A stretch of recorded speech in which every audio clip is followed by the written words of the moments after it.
Ujumbe wangu asubuhi ya leo unasema umuhimu na nguvu ya shukrani. Umuhimu na nguvu ya shukrani. Umuhimu na nguvu ya shukrani. Mbona hapo media hampo? Mtakuwa mmeweka mambo vizuri kweli. Umuhimu na nguvu ya shukrani. Umuhimu na nguvu ya shukrani ndio ujumbe wetu siku ya leo. Na kwa ajili ya msingi wa somo letu, hebu tusome kitabu cha waraka wa kwanza wa Petro sura ya 2 na mstari wa 5. Niuone huo mstari hapo. Sura ya 2 mstari wa 5, waraka wa kwanza wa Petro. Sura ya 2 na mstari wa 5.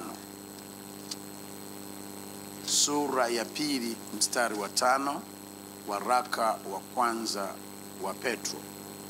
Neno la Mungu linasema, ninyi nanyi kama mawe yaliyo hai, mmejengwa mwe nyumba ya Roho, ukuhani mtakatifu. Mtoe dhabihu za Roho.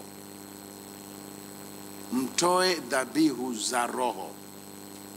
Tafsiri ya Kiingereza imesema spiritual sacrifices. Maana yake dhabihu za kiroho au dhabihu za rohoni zinazokubaliwa na Mungu, lakini anasema kwa njia ya Yesu Kristo. Bwana Yesu asifiwe sana. Umeona hapo kwa Kiingereza King James amesema spiritual sacrifices. Kiswahili amesema dhabihu za roho. Sasa ni roho yako ndio unayozitoa, lakini dhabihu zenyewe ni za kiroho, zinazotolewa na roho yako. Kwa nani? Kwa Mungu. Lakini ili zikubalike, zinatolewa kwa njia ya Yesu Kristo. Usisahau hapo mwanzo, kila dhabihu ilitolewa, lakini alihusika kuhani mkuu. Kuhani mkuu kwetu sisi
wenyewe ambao ni Waisraeli ni watakatifu, wanaomwabudu Mungu mtakatifu kwa dhabihu zao takatifu. Kwa hiyo hawa watu ni watakatifu, wanamwabudu Mungu mtakatifu kwa dhabihu zao takatifu zinazofanywa kwa njia takatifu. Kabla tujaendelea sana, ni vizuri kuelewa neno takatifu maana yake nini. Ile ambayo tunaijua sihusishi hapa. Nayo nataka uelewe ni ile ambayo kwa Kiingereza kinyume chake ni common. Yani kitu cha kawaida cha kila siku. Hicho hakiitwi kitakatifu. Lakini kitu maalum kilichotengwa kwa matumizi ya Mungu mwenyewe ndicho kinachoitwa kitakatifu. Na dhabihu zile ziliwatenganisha Waisraeli na mataifa mengine, kwa sababu hata wao walikuwa wanatoa dhabihu lakini kwa miungu. Kwa hiyo dhabihu zao sio takatifu kwa sababu zinatolewa kwa Mungu asiye mtakatifu. Zinatolewa katika hali ya uovu, sio kwa Mungu aliyejitenga kwa sababu ya ukuu wake na uweza wake, aliye wa pekee, muumba mbingu na nchi. Kwa hiyo inawezekana tukawa tunasahau ya kwamba kila aliyeokoka anapaswa kumwabudu Mungu mtakatifu kwa dhabihu takatifu. Swala la dhabihu ni jambo ambalo haliepukiki kwa mtu aliyeokoka, maana ndio njia pekee ya kumwabudu Mungu. Dhabihu. Hebu sema dhabihu. Na kitabu cha Warumi sura ya 12 kina maneno yafuatayo katika sura ya 12 mstari wa 1 mpaka wa 3. Anasema, basi ndugu zangu na wasihi kwa huruma zake Mungu, itoeni miili yenu iwe dhabihu iliyo hai, takatifu, ya kumpendeza Mungu, ndio ibada yenu yenye maana.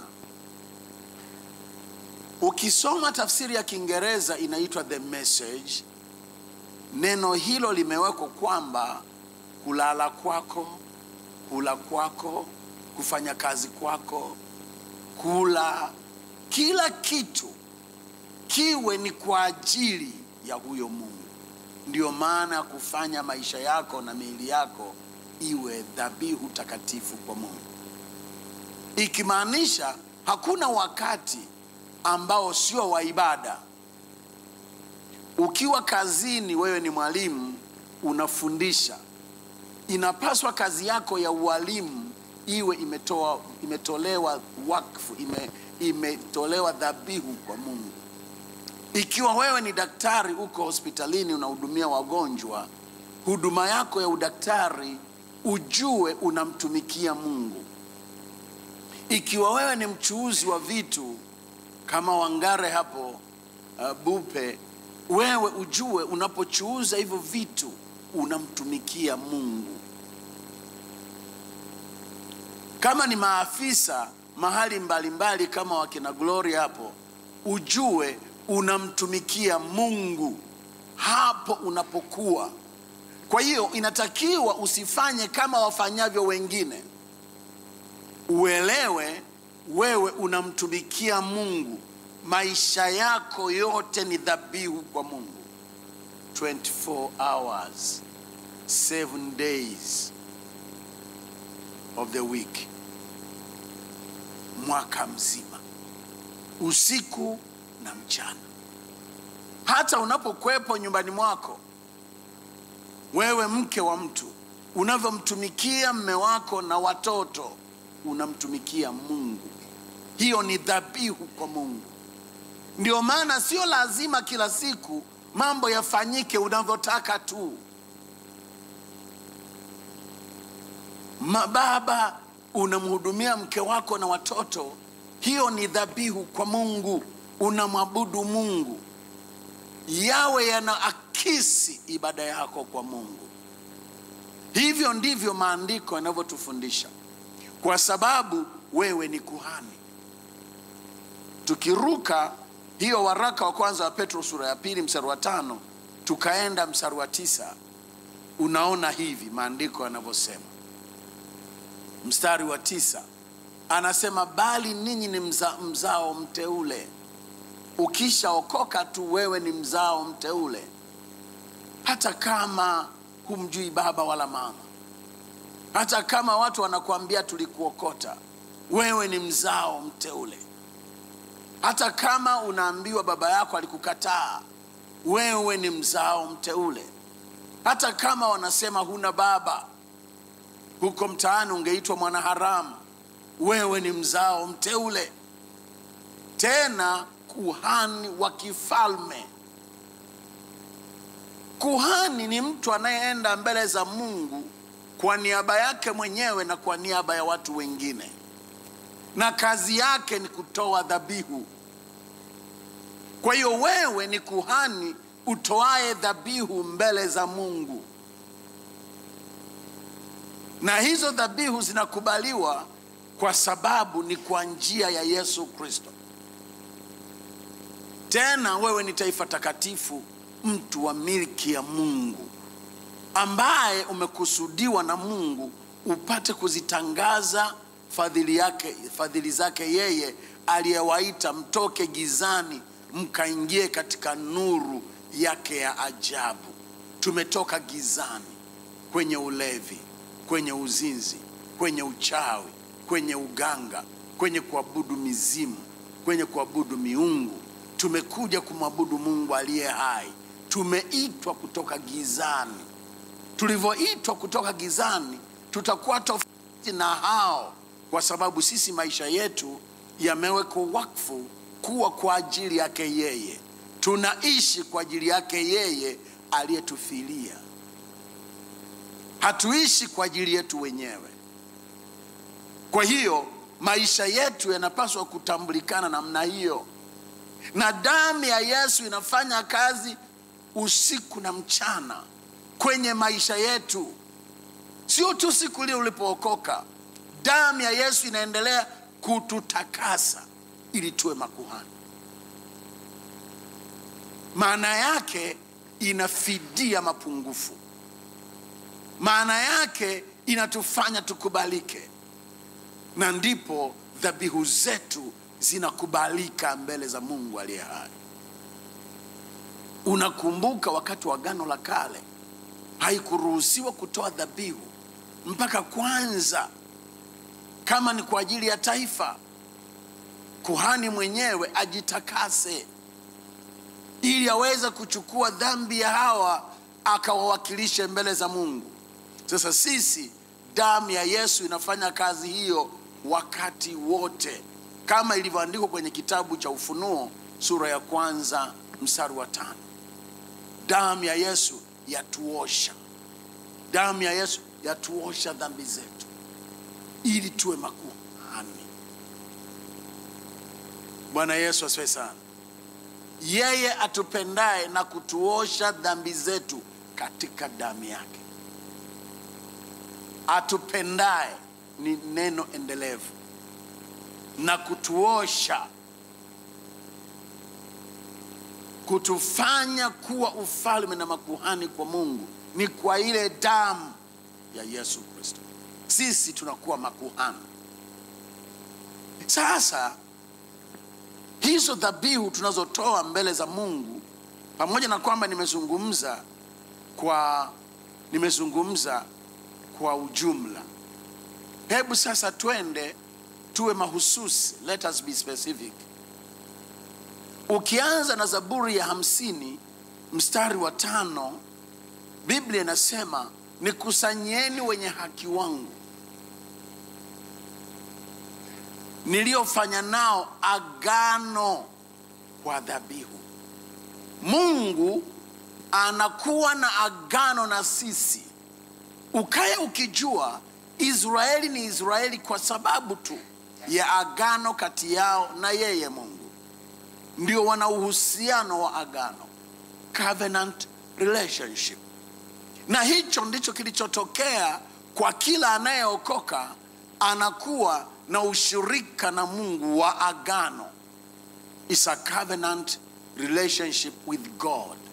Hilo agano ni kwa damu ya Yesu Kristo iliyomwagika msalabani. Calvary.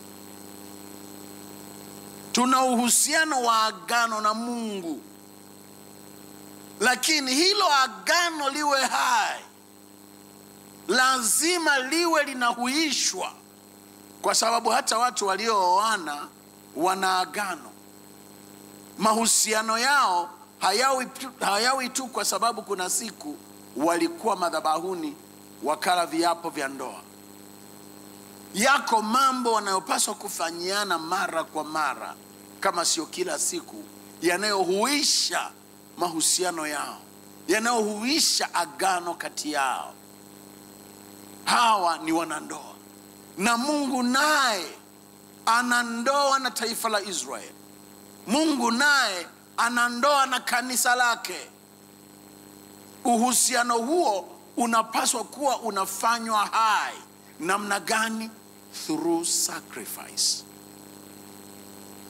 Kwa hiyo ni muhimu sana wana wa Mungu tutambue ya kwamba Mungu anataka tuwe na uhusiano wake na uhusiano naye wa namna endelevu kupitia dhabihu.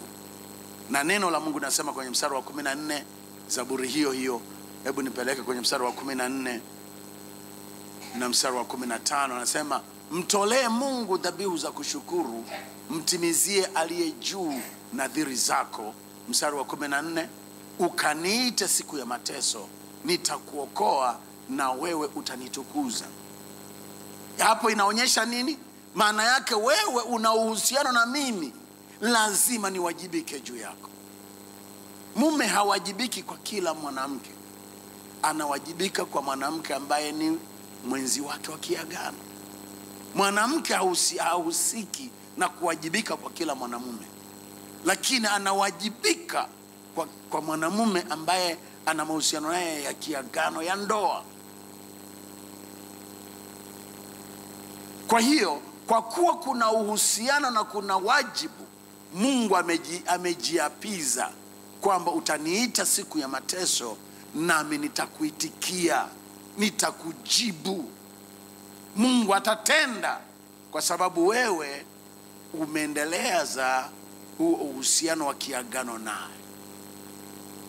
Unaweza kusema amina. Bwana Yesu asifiwe sana. Mstari wa 23 Zaburi hiyo ya 50, atoaye dhabihu za kushukuru ndiye anayenitukuza, naye autengenezaye mwenendo wake nitamwonyesha wokovu wa Mungu.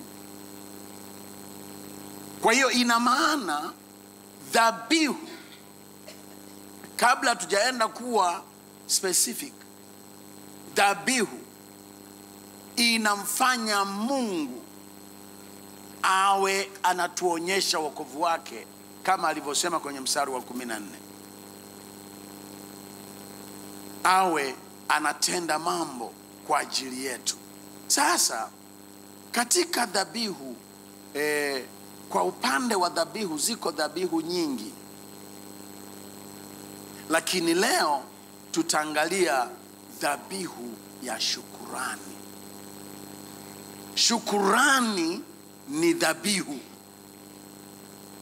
Kama ambavyo unaweza ukatoa dhabihu zingine,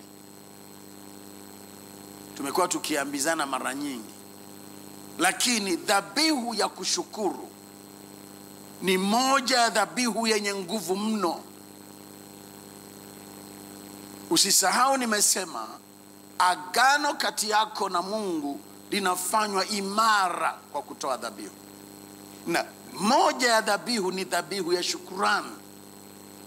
Kila unapoitoa dhabihu ya shukurani, unamtukuza Mungu, unampa yeye heshima.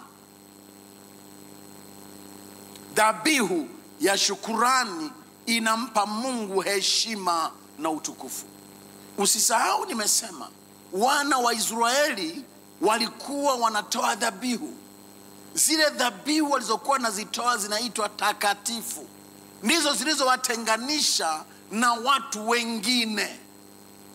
Unaweza kukuta watu aliyeokoka yupo kanisani, hajiwekei namna yoyote ya dhabihu. Ukiwa unaishi maisha ya kawaida yasiokuwa yamewekwa wakfu kwa Mungu, hauishi kwa ajili yake yeye aliyekufia, manake maisha yako hayana dhabihu yoyote mbele za Mungu. Wewe hata kama umeokoka unasema, manake unasema tu,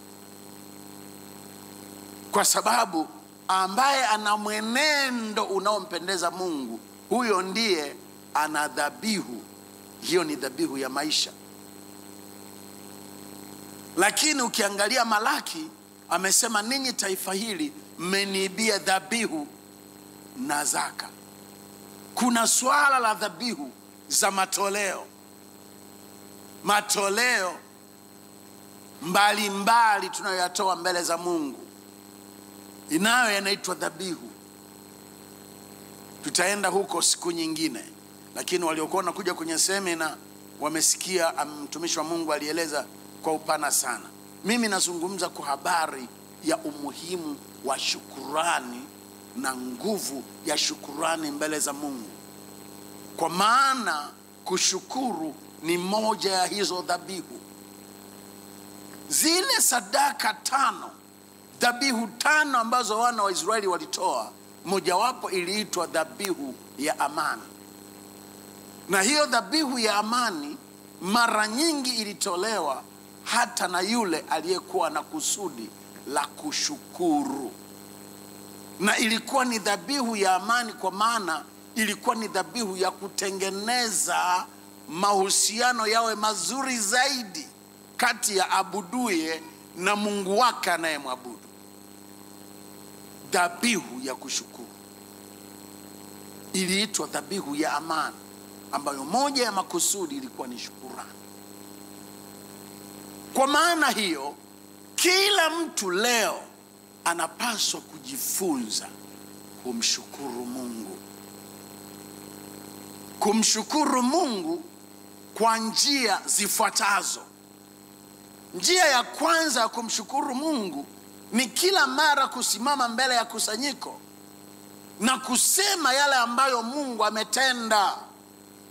Wana wa Mungu, nina ndoa sasa miaka 5, nilikuwa sipati mtoto, lakini namshukuru Mungu sasa ninayo mimba na nimeambiwa muda sio mrefu nitakuwa nimejifungua.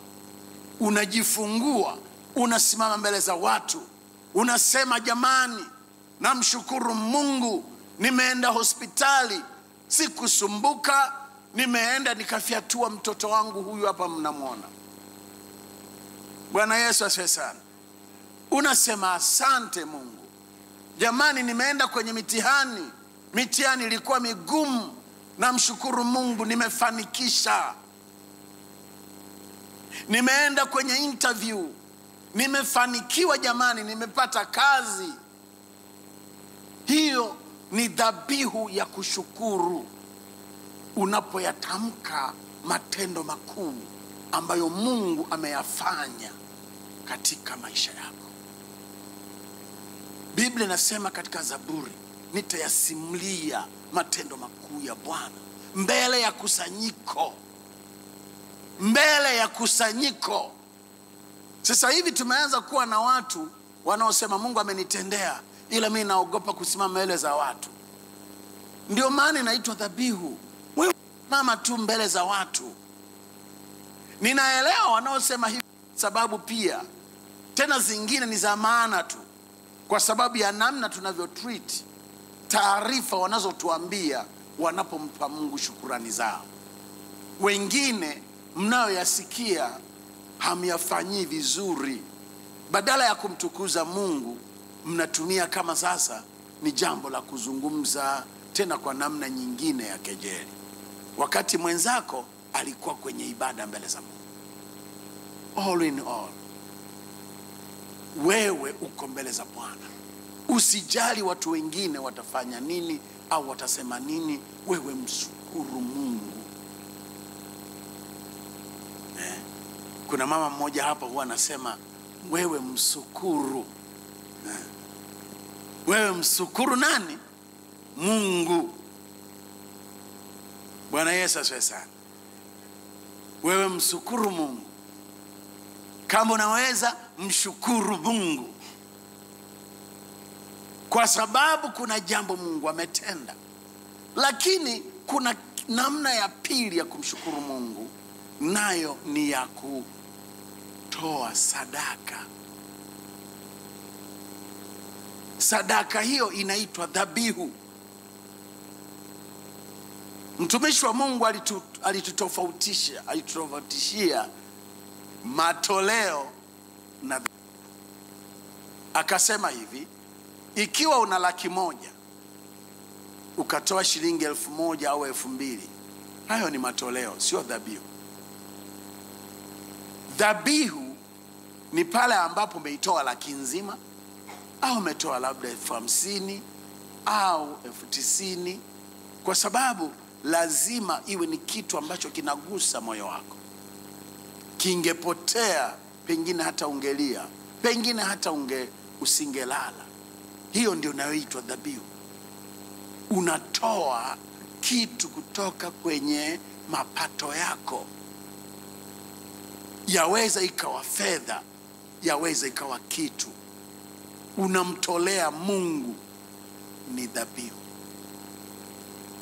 Lakini dhabihu ya kushukuru yaweza kufanyika pia kwa kusifu.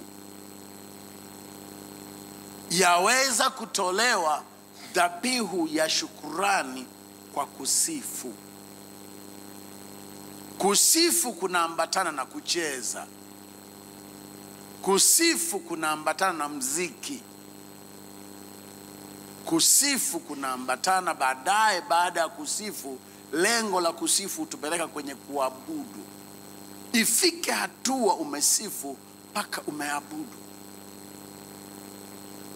Ni mara ngapi au ni lini mara ya mwisho umekuja kwenye ibada, wale wanaotuongoza wakusaidie tu, lakini ifike hatua unajisahau kabisa, unapotelea katika uwepo wa Mungu, babu unasifu. Unapotelea katika uwepo wa Mungu kwa sababu unaabudu, mpaka labda makamasi yanakutoka. Watu wanashangaa, mdada mzuri huyu nini kimemkuta? Machozi yanabubujika, uko mbele za Bwana. Hiyo ni dhabihu. Lakini ile ya kuimba tu kidogo kidogo, sawa sawa na vile wanavyotuongoza, huku najiangalia, huku najipangusa, huku najifuta, huku wakati mwingine unaondoka, ibada inaendelea, unaenda kule chooni, kwenda kwenye vioo vya kanisa ukaangalie kitu fulani, halafu unarudi. Ile sio ibada. Lakini pale ambapo, kwa sababu lengo kubwa la hawa wanaokuwa huku ni kutuongoza, ni kama vile kulikuwa na Chamberlain aliyemwongoza Esther nini cha kufanya, lakini hakuenda yeye amsaidie kufanya mambo yanayotakiwa afanye mbele ya mfalme.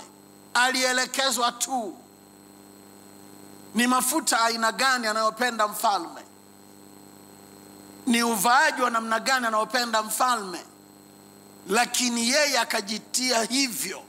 Aliyasikiliza yote aliyoelekezwa, ndio maana alipata kibali. Wale wenzake wengine walijipombeka mambo wanayoyajua wao, lakini siri ya Esther ilikuwa ni kumsikiliza Chamberlain, yule anayetunza chumba cha mfalme, ambaye amejua mienendo ya mfalme kwa miaka mingi. Anajua likes and dislikes, anajua tastes of the king. Amefahamu mfalme hupenda nini. Hivyo ndivyo alivyomfundisha, na wengine wote walifundishwa, lakini wengine kwa jeuri zao hawakufuatisha. Bwana Yesu asifiwe sana. Kwa sababu najua wanadamu wanatofautiana.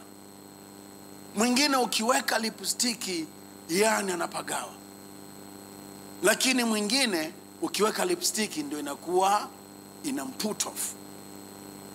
Kila mtu ana namna yake. Hata uturi, yani perfume, ziko za aina mbalimbali. Kuna anayependa ya hivi, kuna mwingine ukiwa na hiyo hataki.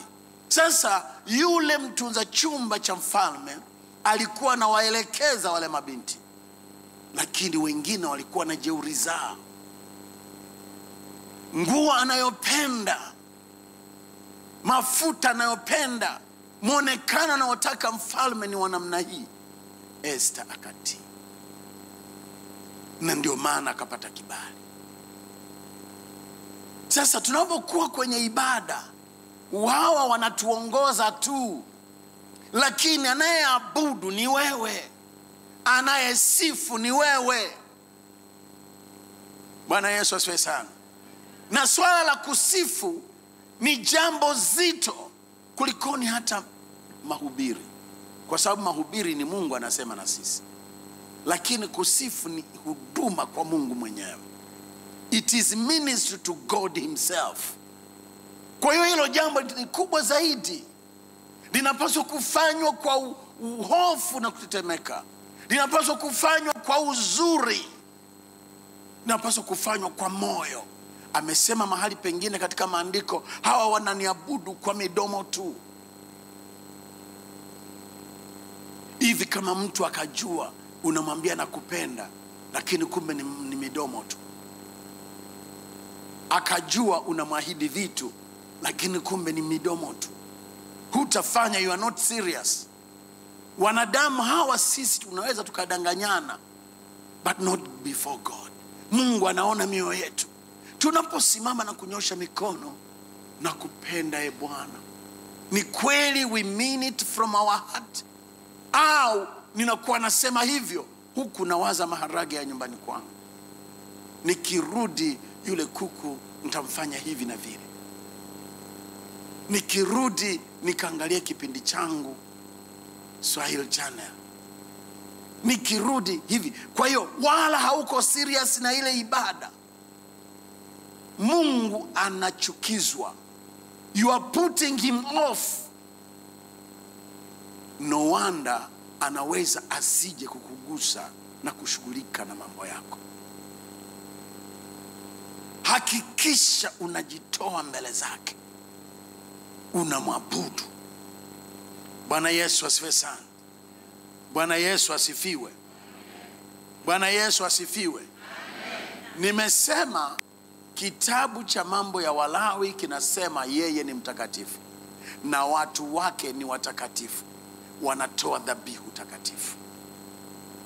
Wale wote wenye tabia ya kukataa kutoa dhabihu, mfano wakati mwingi watumishi wa Mungu wakija wakifundisha mafundisho fulani fulani, huwa pia wanatuelekeza kutoa dhabihu.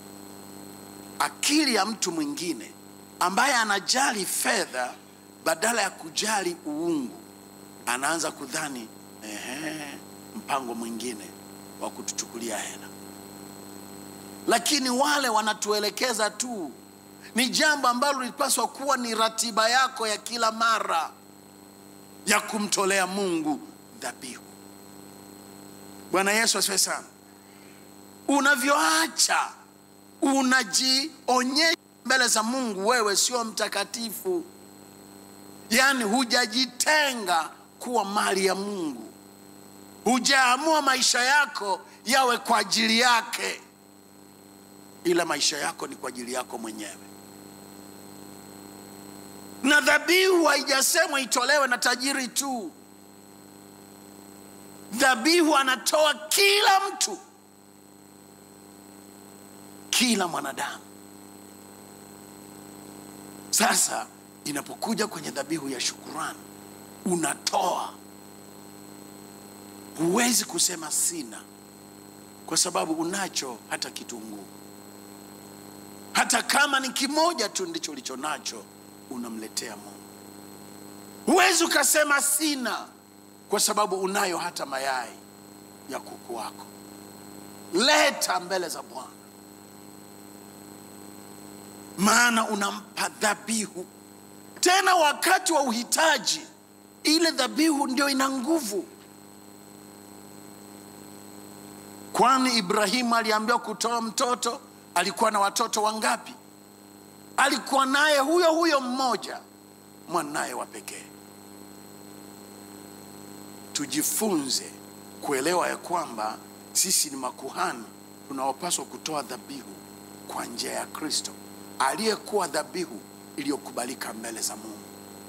Tunatoa tukifuatisha hicho, na dhabihu zetu zinakubalika kwa sababu dhabihu ya maisha ya Kristo ilikubalika mbele za Mungu. Hebu sema amina kama unanielewa. Bwana Yesu asifiwe sana.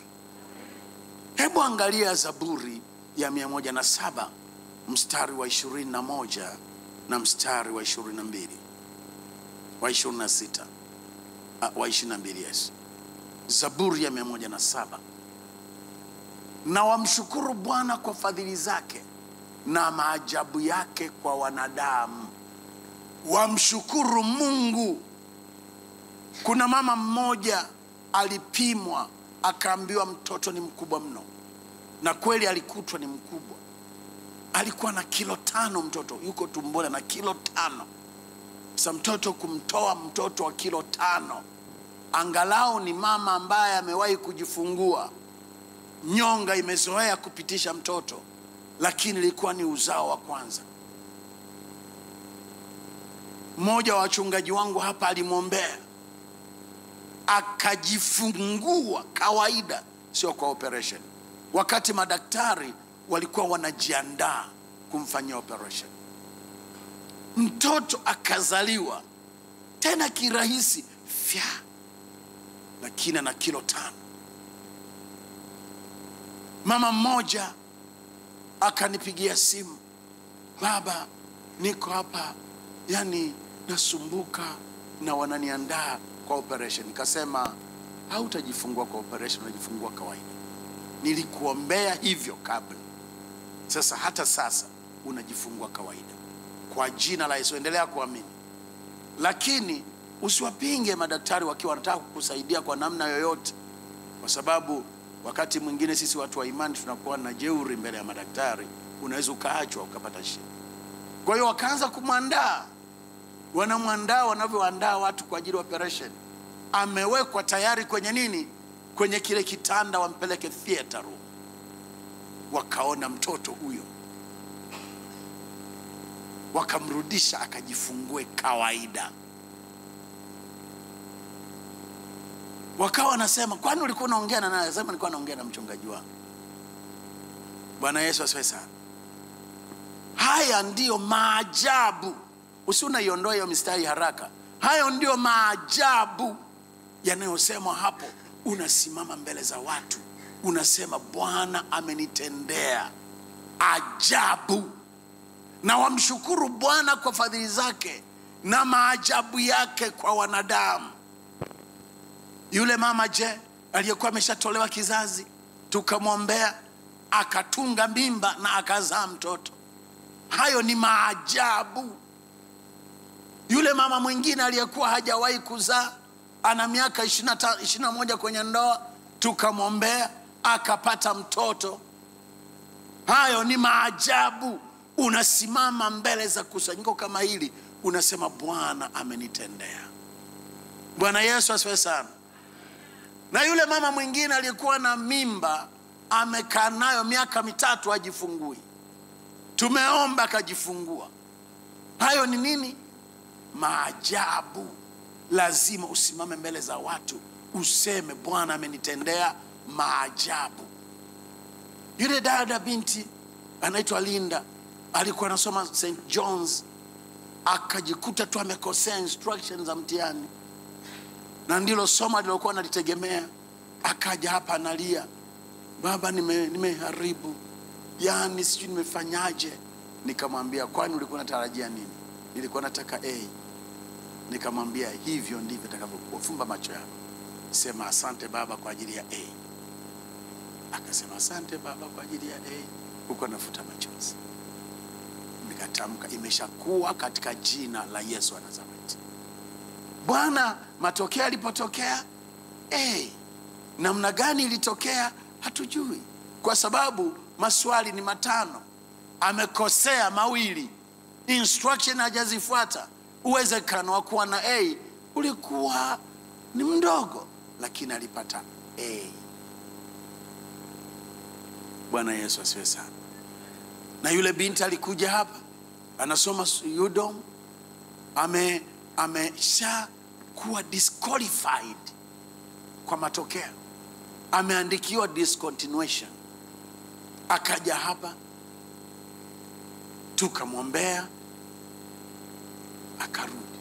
Siku yanatoka majina ya graduation na jina lake limo. Sasa ilikuwaje? Walikosea kompyuta? Hatujui, lakini hayo ni maajabu. Hebu sema maajabu. Mungu wetu ni Mungu wa maajabu. Bwana Yesu asifiwe sana.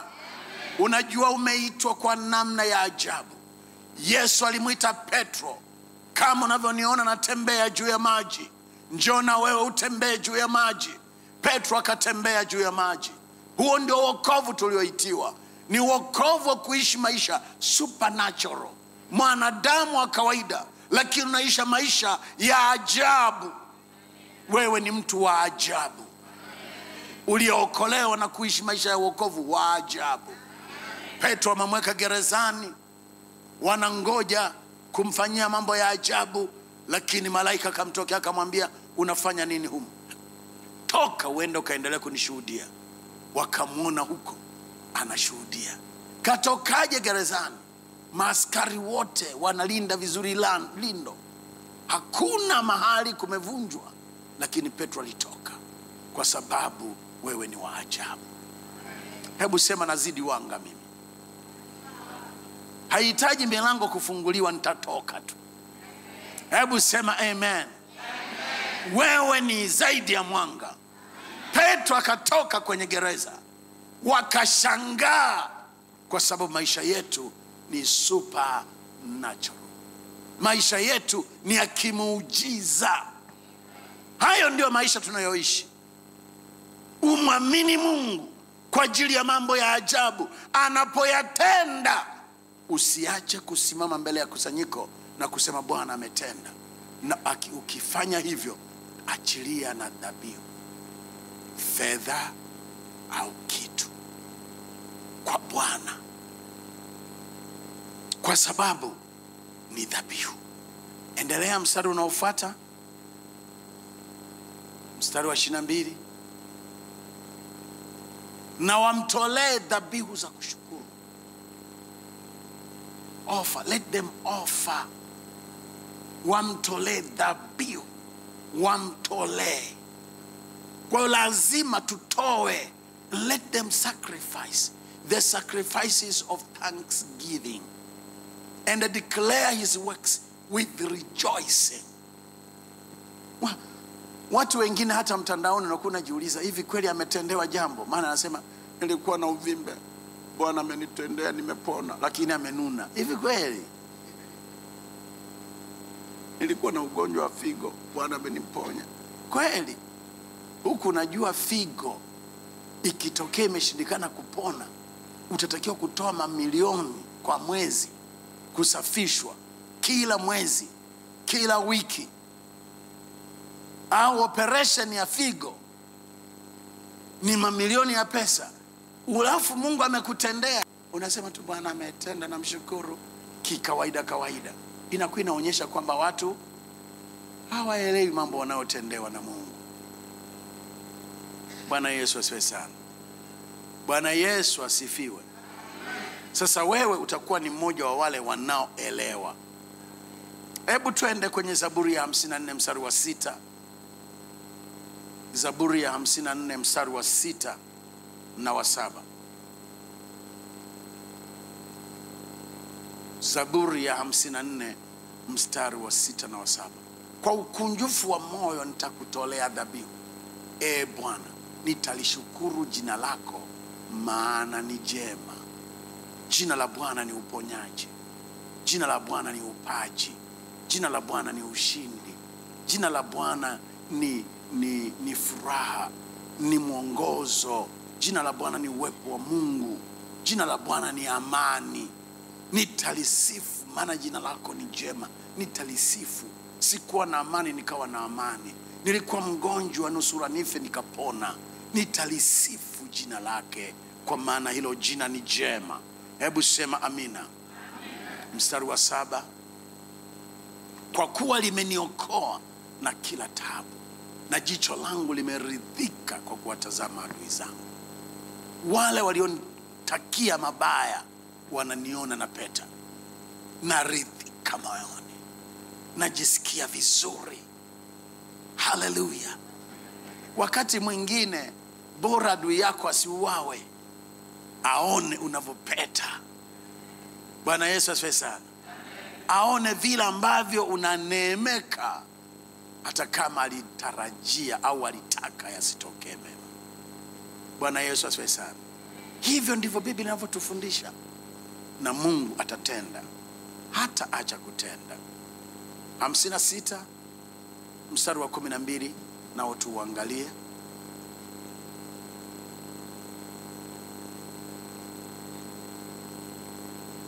E Mungu, nadhiri zako zi juu yangu, nitakutolea dhabihu za kushukuru. Kwa hiyo haya maandiko yanatosha kutuonyesha umuhimu. Angalia mstari wa 13, umuhimu wa kutoa hizo dhabihu za shukrani. Maana umeniponya nafsi yangu na mauti.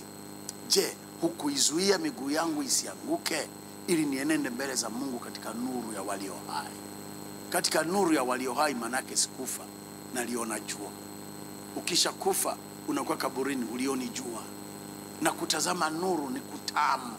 Mhubiri amesema katika sura ya 12, unavyokuwa hai usichukue tu, don't take it for granted. Usichukulie tu poa. Mungu amefanya jambo, sema asante Baba. Kuna wenzako chakula kiko hapo, hawezi kukiweka mdomoni. Kuna wengine hata kikiweka mdomoni hakiwezi kusagwa, kinajaa tu, wanapelekwa hospitali, wanaenda kukitoa kwa mashine. Akila tena ndio hivyo hivyo, hakisagiki. Sasa kama wewe system zote zinafanya kazi vizuri, unaweza ukaenda hata chooni, umshukuru Mungu. Mshukuru Mungu. Wengine tunadhani mambo yanaenda tu, hata kutembea ni muujiza wa Mungu. Mbona kuna watu wanatembea barabarani miguu inavunjika, hajagongwa na kitu anavunjika mguu. Kuna mtu mmoja nimewahi kumwombea hapa, anasema, mchungaji, nilikuwa natembea tu mguu umevunjika. Tena imevunjika huu mfupa hapa mara 2. Namuuliza, wewe ulikuwa unaendesha basikeli? Hapana. Ulikuwa umepanda bodaboda? Hapana. Imetokeaje? Nilikuwa natembea tu kwenye lami, mguu kavunjika. Kwa hiyo ukitembea ukakuta bado uko vizuri, mshukuru Mungu. Hata unavyotoka wakati mwingine na magari na pikipiki na basikeli au kwa mguu, unaenda unarudi uko salama, mshukuru Mungu. Bwana Yesu asifiwe sana. Kwa sababu lengo la adui lilikuwa kwa njia zile huko asababishe usilione jua tena. Wengine mpaka tumeshawahi kuwa kwenye ajali, lakini umetoka salama, mshukuru Mungu. Kwa sababu wenzako waliokuwa involved in accidents hawakutoka, lakini wewe umetoka salama, mshukuru. Bwana Yesu asifiwe sana. Kuna mtu alikuwa anakula, bahati mbaya tu tonge la ugali likaacha kwenda kwenye utaratibu wake, likaziba hewa, akasuffocate, akafa. Kwa hiyo hata kwenye kula tu iko hatari. Mshukuru Mungu unapokuwa hai. Bwana Yesu asifiwe sana.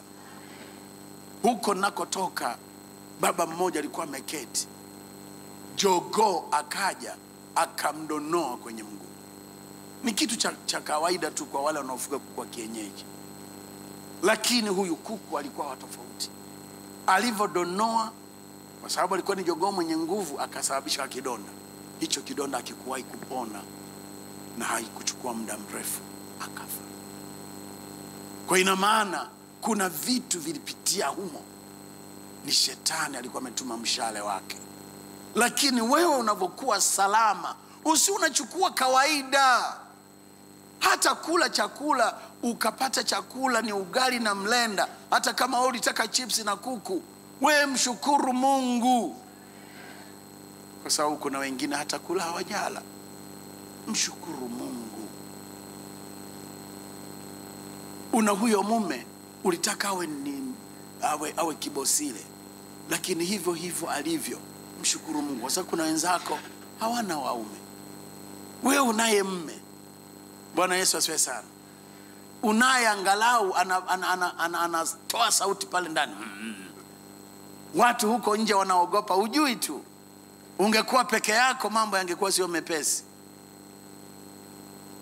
Na mtu mmoja alisema, unaweza ukawa na kitu sikithamini mpaka siku utakapokuwa unacho. Na hili ni kubwa sana kwa wanawake. Wanawake wengine wanakaa na waume zao ovyo ovyo.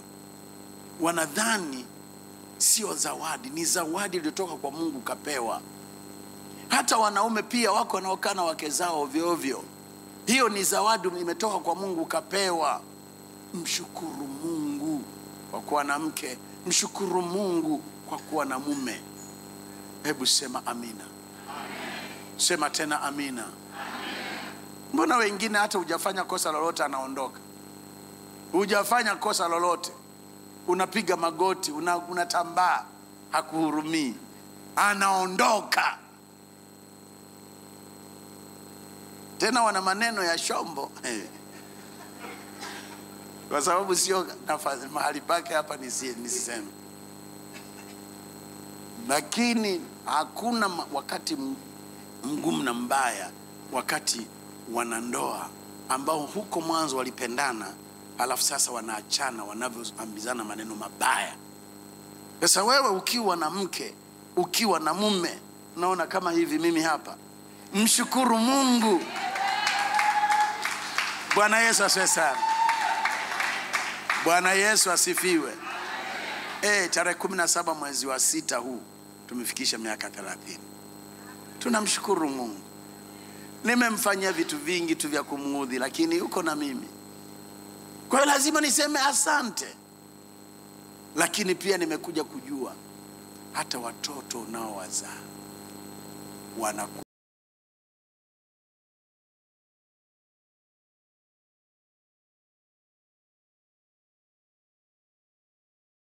Lakini kama watoto wana akili ni kwa sababu ya mama yao. Kama wana tabia njema ni kwa sababu ya mama yao. Hilo don't joke with it. Na wale waliopata sijui niseme neema au balaa ya kuwa wanawake wengi wanajua watoto wanatofautiana. Mtoto wa mwanamke yule na mwanamke yule ni tofauti. Kwa hiyo huyo uliye naye, shukuru Mungu hata watoto alipatia. Mshukuru Mungu. Kwa sababu mtoto mmoja tu anakupa ukiwa kwenye kitanda cha mauti. It's not a joke. Mtunze huyo mke wako vizuri. Bwana Yesu asifiwe sana. Wanaume mko hapo? Hebu punga mkono. Yohana unaniangalia tu. Be careful. Hako kama mafuti katunze. Bwana Yesu asifiwe sana. Bwana Yesu asifiwe. Kwa hiyo ni muhimu sana kushukuru Mungu kwa kila jambo. Lakini shukurani ina faida. Faida ya kwanza, shukurani inaleta ongezeko. Ukisoma Yeremia 30 mstari wa 19 mpaka wa 21. Yeremia 30 mstari wa 19 mpaka wa 21. Shukurani inaleta ongezeko. Shukurani inaleta ongezeko. Tena kwao ikiwa shukurani na sauti yao changamkao. Maana anayeshukuru hawezi akawa na moyo wa huzuni. Nami nitawazidisha, wala hawatakuwa wachache. Kama hapa kanisani tutapenda kuwa ni watu wa shukurani. Na ndio maana nawaagiza watu wetu wa praise and worship, Jumapili ijayo tutakuwa na shukrani mbele za Mungu. Tutasifu, lakini kwa lengo la kumshukuru Mungu. Lakini pia nawaagiza na nyie, Jumapili ijayo tuje na dhabihu ya shukurani mbele za Bwana. Na sasa hivi utakuwa ndio utaratibu wetu. Kila mwisho wa mwezi Wewe tafakari Bwana amekutendea nini. Njoo na shukurani mbele za Bwana. Tusiwe tu na shukurani mwisho wa mwaka, tuwe na shukurani kila mwisho wa mwezi. Njoo na shukurani. Chochote ulichopata mlete Bwana. Hii ni sadaka yangu, ninakushukuru. Lakini mbali ya kuachilia dhabihu, pia utamsifu Mungu. Utajiachia, utaruka, utacheza. Hata kama ni kugaragara, utagaragara. Unamwambia Mungu asante. Bwana Yesu asifiwe sana. Lakini shukurani hufanya vilivyokufa viwe hai. Katika kitabu cha Yohana sura ya 11 mstari wa 25 mpaka wa 43, Yesu Kristo alimshukuru Mungu kwa ajili ya Lazaro. Lazaro alifufuka kwa sababu ya kufanyaje? Ya kushukuru. Ufanya vilivyokufa vifufuke. Lakini shukurani ni silaha katika ulimwengu wa roho inayofanya maadui zako wapigwe na Mungu. Mambo ya Nyakati wa Pili sura ya 20, ukisoma kuanzia mstari wa 14 mpaka mstari wa 27, utaona vile ambavyo wana wa Mungu walimshukuru Mungu. Waliimba wimbo shukurani, wimbo wa shukurani. Fadhili za Bwana ni za milele, mshukuruni Mungu kwa kuwa fadhili zake ni za milele. Waliimba hivyo tu, lakini wakaimba kwa uzuri wa utakatifu. Maaskari wakiwa nyuma, waimbao wakawa mbele, maadui wakauana wao wenyewe. Inatuonyesha kwamba dhabihu ya shukurani ikifanyika inaleta uwepo wa Mungu unaompiga adui anayepambana na wewe. Lakini dhabihu ya shukurani itafanya kile tulichokuwa tunaomba.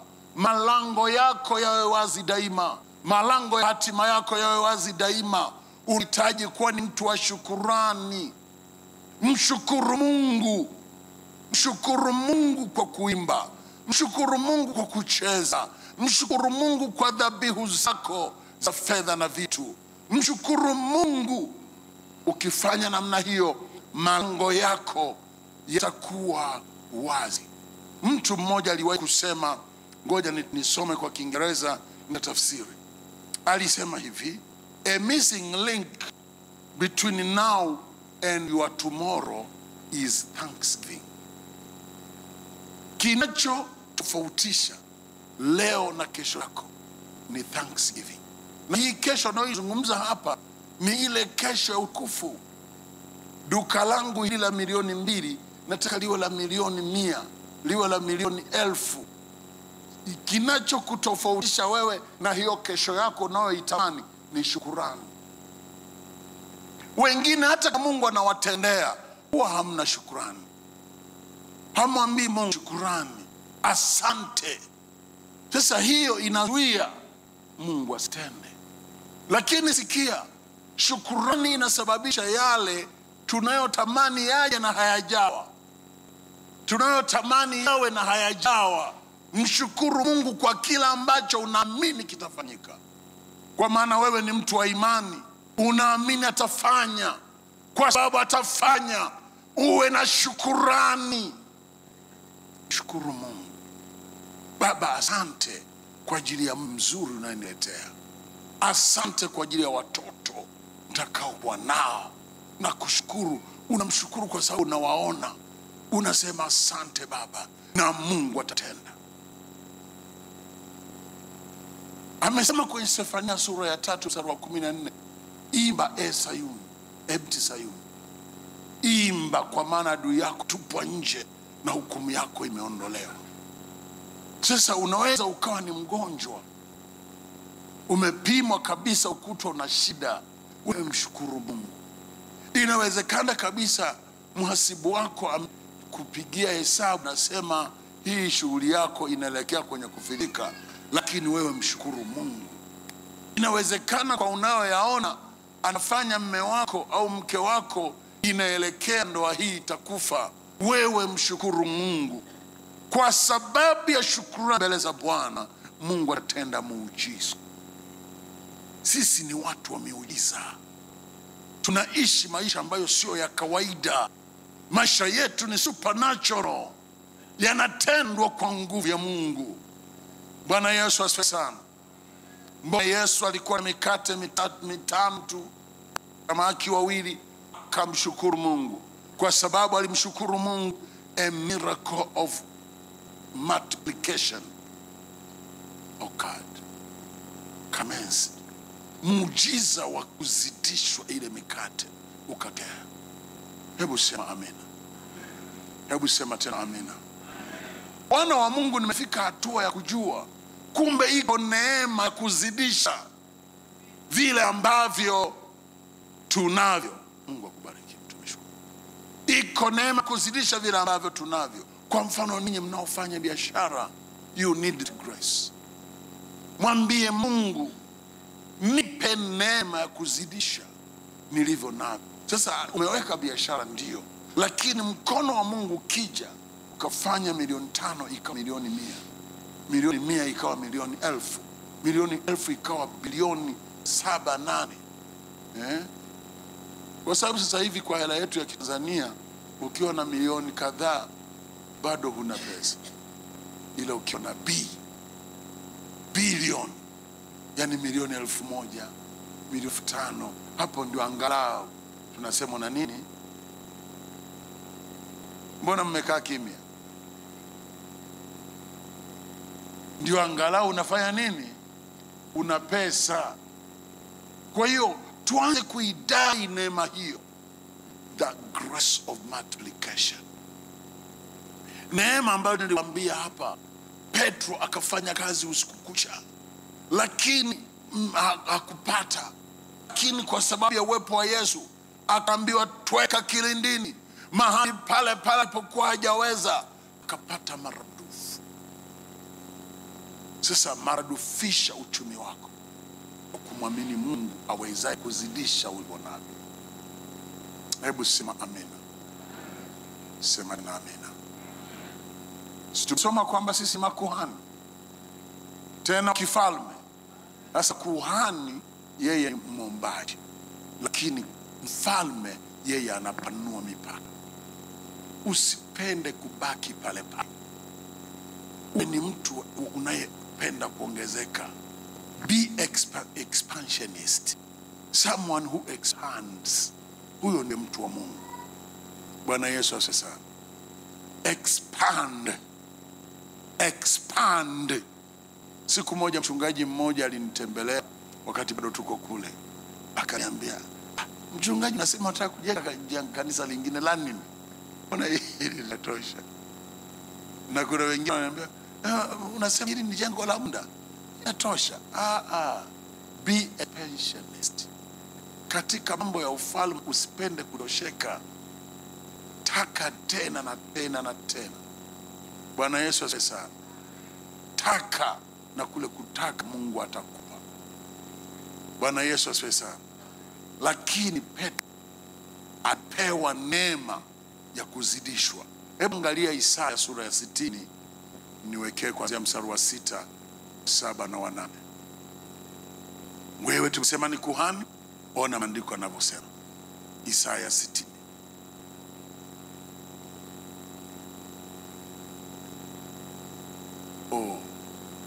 Angalia 61, samahani, umenikosea, ni 61. Hata hapo pia ni neno vizuri, ni hadi wingi wa ngamia utakufunika, ngamia vijana wa Midian na Efa. Bali ninyi mtaitwa makuhani wa Bwana, watu watawaiteni wahudumu wa Mungu wetu. Mtakula utajiri wa mataifa na kujisifia utukufu wao. Take this word and internalize it. Mtakula utajiri wa mataifa. Badala ya aibu yenu mtapata maradufu, na badala ya fedheha wataifurahia sehemu yao. Basi katika nchi yao watamiliki maradufu. Watamiliki maradufu. Yani uko Dodoma, hata kiwanja huna, hata kuku moja huna, hata mbuzi huna, watamiliki maradufu katika nchi ya. Hapa yazungumzwi mambo ya rohoni, mambo ya kawaida kabisa.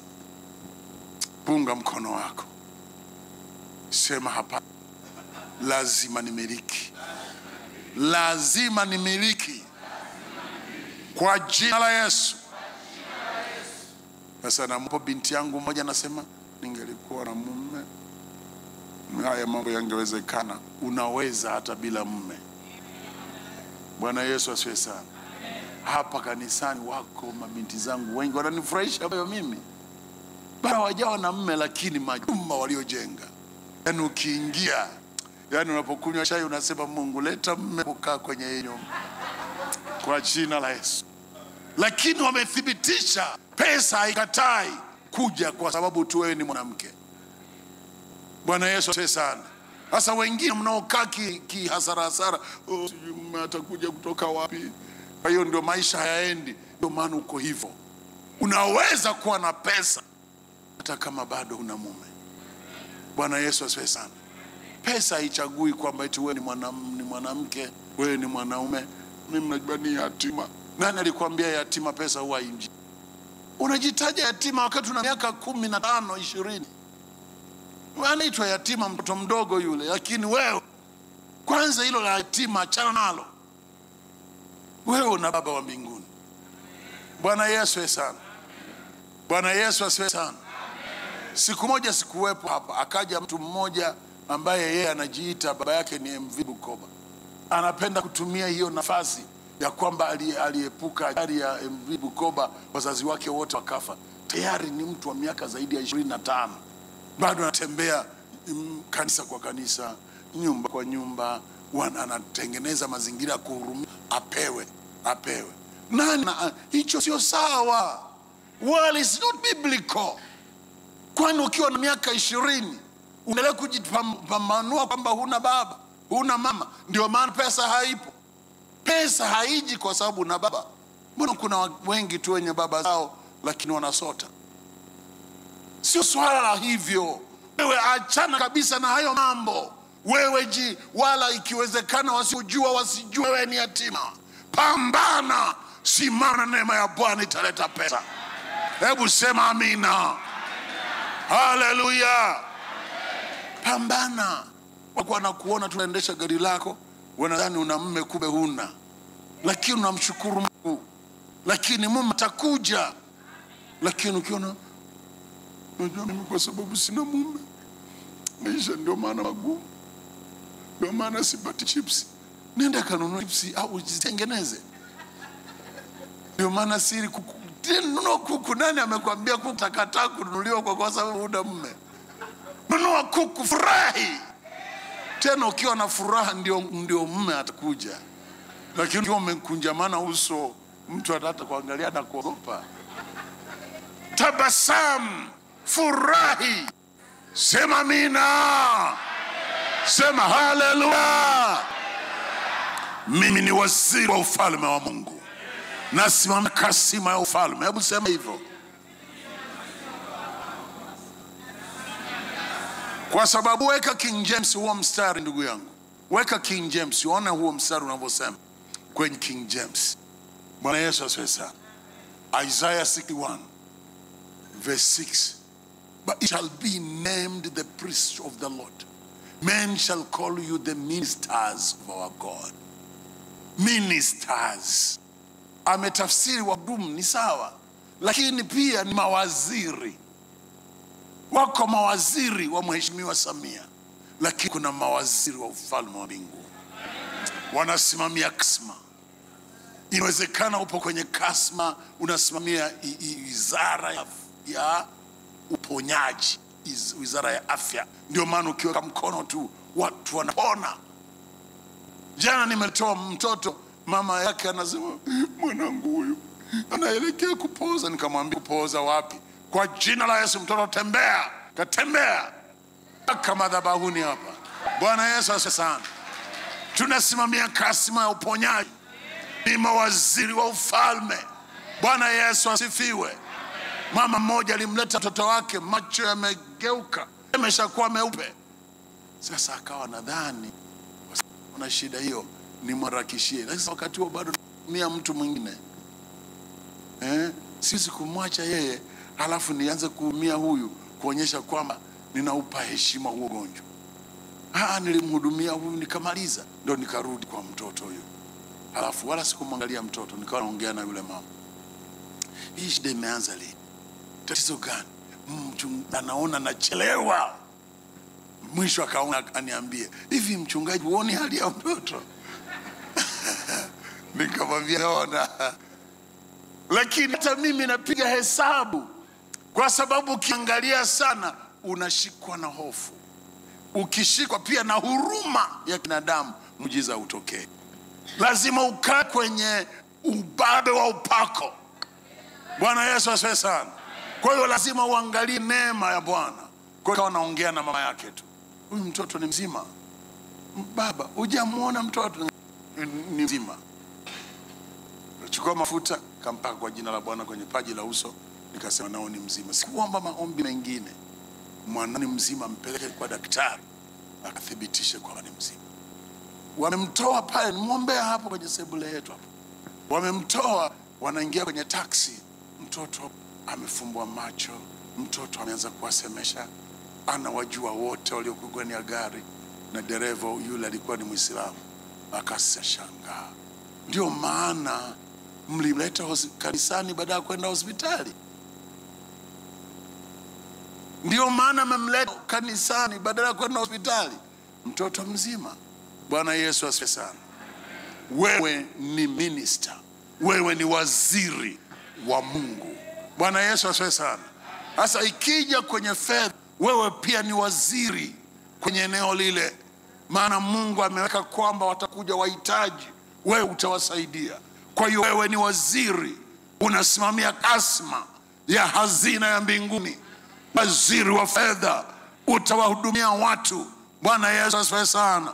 Kwa sababu ya neema yako, wewe ni kuhani na wewe ni waziri. Tambua hilo, na kwa namna hiyo uanze kumsifu Mungu na kumshukuru. Hebu sema haleluya. Sema tena haleluya. Bwana Yesu asifiwe sana. Tujizoeshe kuwa tunarudisha shukurani kwa Mungu kwa maneno na matendo. Lakini pia tujue shukurani ni uthibitisho wa kwamba tunamkumbuka Mungu. Kama ilivyoandikwa kwenye Kumbukumbu Torati sura ya 8 mstari wa 18. Utamkumbuka Bwana Mungu wako. Utamkumbuka Bwana Mungu wako. Hebu angalia mstari wa 17. Bali utamkumbuka na Mungu wako. Lakini mstari wa 7, hapo usiseme moyoni mwako, nguvu zangu na uwezo wa mkono wangu ndio ulionipatia utajiri huo. Nguvu zangu na uwezo wa mkono wangu ndio ulionipa pesa nikaenda hospitali na nimepona. Nguvu yangu, bima yangu imeipia operation hii, ndio maana nimepona. Hapana, bali wewe utamkumbuka Bwana Mungu wako, ambaye yeye ndiye anayekupa utajiri, ambaye yeye anakupa uponyaji, ambaye ndiye yeye anakupa amani, ndiye yeye anakupa kibali. Utamkumbuka Bwana Mungu wako. Ndio maana utakuwa na shukrani. Hebu sema amen. Bwana Yesu asifiwe sana. Wapendwa, maisha ya shukrani ni maisha ya watu wa amani. We are people of faith. Na kwa sababu sisi ni watu wa imani, tutakuwa watu wa shukrani. Na wapendwa, mimi nimetafakari, nimeona tuanze utaratibu wa kuwa tunamshukuru Mungu mwezi kwa mwezi. Na mwisho wa mwezi, wiki ijayo ni mwisho wa mwezi. Dali, wewe hata kama ni kuku mlete. Wewe hata kama ni yai moja leta. Wewe hata kama ni kitunguu kimoja kilete. Lakini hata kama ni kitu kingine chochote wewe leta, au ni fedha, mshukuru Mungu. Halafu watu wa praise and worship na waagiza, andaeni nyimbo za kumshukuru Mungu. Na ule wimbo wetu wa kwaya unaosema na kushukuru, na wenyewe mjiandae mje tuuimbe. Tumshukuru Mungu kwa ajili ya mambo yote kuanzia Januari mpaka sasa, lakini kwa ajili ya mambo yote ya mwezi wa 6. na utakuwa ni taratibu wetu kila mwisho wa mwezi. Tunamshukuru. Na wiki hii Ijumaa tutakutanika hapa kwa ajili ya mkesha wa kanisa zima kuanzia saa 1 tutamaliza saa 7. Na ningependa wale ambao nyumbani ni mbali, unalala hapa, tuanze utaratibu wa kupenda kuwa kwenye nyumba ya Mungu. Bwana Yesu asifiwe sana. Kuta mtu mwingine anakimbilia nyumbani, bado hujaolewa, unakimbilia nini? Bado hujaoa, unakimbilia nini? Wenye waume labda wamezao wanaongoja, kutafika wakati hutaweza kuomba. Sasa omba sasa. Kanisa wamemaliza, wewe endeleza ule muda mpaka saa 11 ndio urudi nyumbani. Bwana Yesu asifiwe sana. Bwana Yesu asifiwe. Wanaoelewa punga mkono. Hiki kipindi ni kipindi tunahitaji hata taifa letu kuliombea. Sio kipi chepesi. Kwa hiyo you need to pray. Tuje tuombe. Lakini kwa sababu ya majukumu wengine wanayo, saa 6 saa 7 tutawaachia. Lakini wengine nilikuwa na wasihi ungeendelea mpaka saa 11. Bwana Yesu asifiwe sana. Bwana Yesu asifiwe. Bwana Yesu asifiwe. Wathesalonike wa kwanza sura ya 5 mstari wa 16 mpaka wa 18 anasema kwamba mshukuruni Mungu kwa kila jambo. Kwa tuwe kufanya hivyo. Wafilipi sura ya 4 mstari wa 6 mpaka wa 7 amesema pia tumshukuru Mungu. Bwana Yesu asifiwe. Lakini mstari huu tutausoma Waebrania 13 mstari wa 15. Hebu huo tuusome. Waebrania 13 mstari wa 15.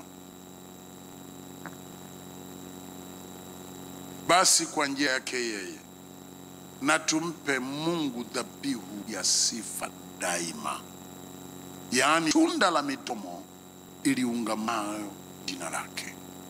Sisi tumshukuru Mungu, tutolee Mungu sifa daima. Tuseme asante Baba, tunakushukuru kwa mambo yote. Lakini tunavyomalizia wana wa Mungu, hebu tusome Zaburi ya 100 na mstari wa 4. Zaburi ya 100 mstari wa 4. Zaburi ya 100 mstari wa 4 inasemaje? Anasema ingeni malangoni mwake kushukuru, nyuani mwake kwa kusifu. Kwa hiyo ukitaka kufikia uwepo wa Mungu na nguvu zake, jizoeshe kuwa mtu wa sifa na shukrani. Uwepo wa Mungu unaoleta miujiza. Uwepo wa Mungu unaofanya uwe na kibali na upendeleo. Uwepo wa Mungu unaokufanya Mungu awe mtetezi wako kwa mambo mbalimbali, unapatikana kwa kusifu na kwa kuabudu. Tunayo mambo mengi, niishie hapo. Naomba usimame. Naomba usimame.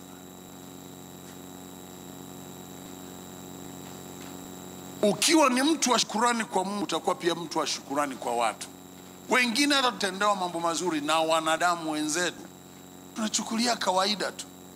Hiyo ni tabia ya makahaba tu, ndio huwa hawasemi asante. Lakini mtu mwelewa na akili zake, uwe ni mtu wa shukrani. Bwana Yesu asifiwe sana. Nyosha mikono yako miwili juu. Umesikia mengi, lakini inawezekana moja ndio limegusa moyo wako. Nataka umwambie Mungu. Pata muda, zungumza na Mungu sasa hivi. Nakupa dakika moja. Speak to God. Speak to God. Speak to God. Rabosa keturikapa kasika. Rentona limayanda rabakushanda. Enzemembo gaga. Rigatori bagozinde. Yekendo na makasanta. Unajua shukurani ni kinyume cha lawama, manunguniko na dawa ya uchungu. Ukiwa katika hali ya shukurani, uchungu utapita pembeni, lawama itapita pembeni, na kwa hiyo roho ya uharibifu hatakuwa na nguvu juu ya maisha yako. Baba, asante kwa wema wako. Baba, asante kwa sababu ya wema wako. Sema na watu wako katika jina la Yesu Kristo. Rikataria rabakosinda remendo rabakoshanda na ramaida rekonda no makulebe kama ilabo rikanda na ramayanda ondaria rabagosinde rekonda no ramakulebe kama ilabo rababosa kataria bakosinda yekonda no ramakulebe kama ilabo rababosa kataria rabakosinda rikando na makansa na mainda. Katika jina la Yesu Kristo tumeomba. Amen. Usiku ule aliotolewa, alitoa mkate, akasema twaeni mle, huu mwili wangu uliotolewa kwa ajili yenu. Baba, nasema asante tunapokwenda kutumia mikate hii, tunapambana kwamba ni